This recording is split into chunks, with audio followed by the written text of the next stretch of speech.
Good morning guys. Tara magsaing po tayo. Meron lang po ako kaunting isi-share sa inyo na trivia, na tipid tips. Ayan po guys, magsasaing po ako. Nagtatakal ako ng bigas, 2½ cup of rice ang aking isasaing. Tapos, yan po, 2½ rice. Hugasan po natin siya guys ng 2 beses.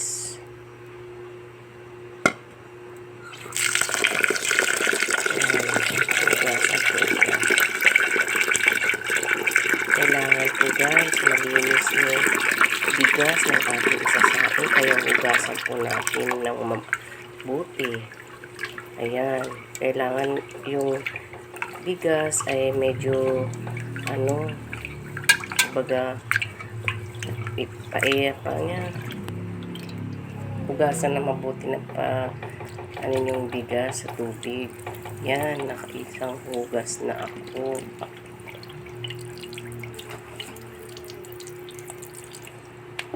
Isa pa ulit para malinis ang ating isasaing na bigas, para pag kinain natin yung kanin ay maayos po siya, malinis.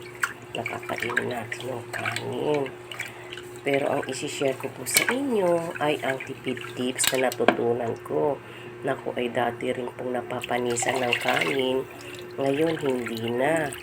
Pag nagsasaing ako, umaabot ng 3 araw yung bahaw na sinasaing ko. Kasi hindi na ako napapanisan ng dahil sa share ko sa inyo na tipid tips para rin po makasave din po kayo ng kanin na hindi po napapanis. Kasi sa ngayon, mahal na po ang bigas. Ayan guys, sinusukat-sukat ko yung pagtubig ng bigas. Yan, gumagamit po ako ng kamay, daliri, ang pansukat ko. Sa unang guhit ng kamay, lagpas lang ng konti, yun po ang sukat ng tubig na nilalagay ko sa 2½ cup of rice. Tapos, eto na po guys, yung talagang isi-share ko sa inyo na tipid tips. Ang gagamitin po natin ay eto. Ayan. Ayan po. Suka. Papatakan po natin ng suka. Kaunti lang, tansya-tansya lang. Kasi 2½ cup of rice lang naman, kaya kaunti lang ilalagay ko. Pero kung kayo marami magsaing, medyo dagdagan nyo na ang paglagay ng suka. Pag naluto na yung ating sinaing, yung kanin hindi naman po maglalasang suka. Kanin pa rin po siya.